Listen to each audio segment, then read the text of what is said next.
తన బర్త్డే సందర్భంగా అంధ విద్యార్థులు చెప్పిన విషెస్కు ఫిదా అయ్యారు రాష్ట్రపతి ద్రౌపది ముర్ము. వారు చూపించిన ప్రేమతో ఆనంద బాష్పాలు కార్చారు. నేడు ద్రౌపది ముర్ము 67వ పుట్టినరోజు.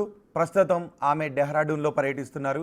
పుట్టినరోజు సందర్భంగా ఆమె డెహ్రాడూన్లోని జాతీయ దృష్టి దివ్యాంగజన సాధికారత సంస్థ విద్యార్థులతో కొంత సమయం గడిపారు. అదే సమయంలో అంధ విద్యార్థులు ఆలపించిన గీతాన్ని విని ద్రౌపది ముర్ము భావోద్వేగానికి లోనయ్యారు. కన్నీళ్లు పెట్టుకున్నారు.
सुरों में रवानगी और मन में शालीनता.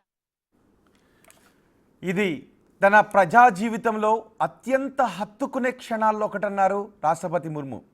కల్మషం లేని చిన్నారుల స్వరం, వారి బలం, స్ఫూర్తి దేశ నిజమైన ఆత్మను ప్రతిబింబిస్తుందంటూ మరోసారి భావోద్వేగానికి లోనయ్యారు.